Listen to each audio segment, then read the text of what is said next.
Why is the forest so important? The forest is characterized as the green lung of the earth, as forests produce oxygen and store huge amounts of carbon at the same time.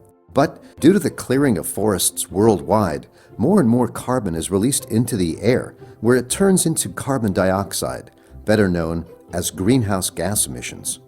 Unregulated forest clearance and destruction, especially in the tropics, is responsible for about 17% of all greenhouse gas emissions worldwide. That almost equals the amount of greenhouse gas emissions produced by industry and exceeds those caused by the transport sector.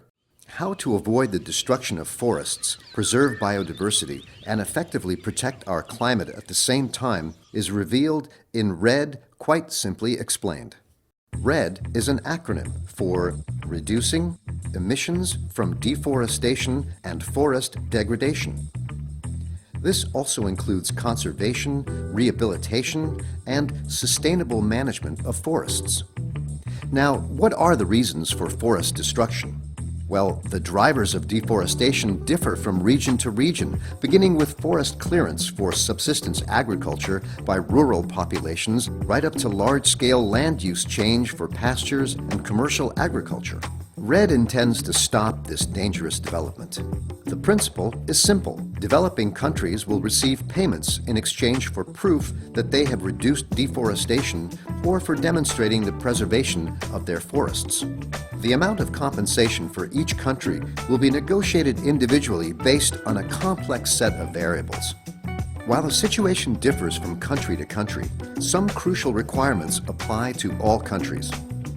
First, good governance is important for the success of REDD. Second, the country needs to put serious effort into the preservation of its forests. And third, the country must provide evidence of the improved results of forest conservation and the related forest carbon stock, because the verification of the agreed-upon goals is the basis for compensation.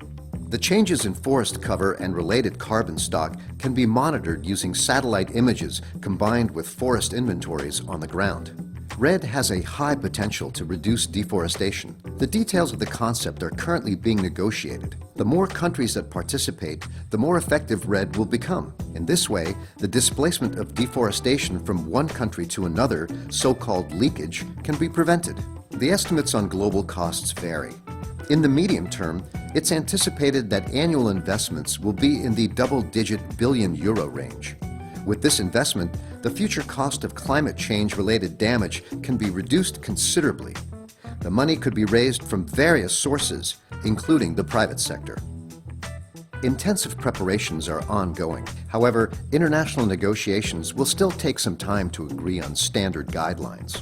In the meantime, the voluntary interim REDD Plus partnership and the Forest Carbon Partnership Facility are important platforms for exchange and coordination. Currently, more than 70 countries are participating. The German Federal Ministry for Economic Cooperation and Development supports many of these countries, for example, Indonesia, Brazil, Laos, and Cameroon, in protecting their forests and most notably working to ensure that the most disadvantaged people will benefit from REDD.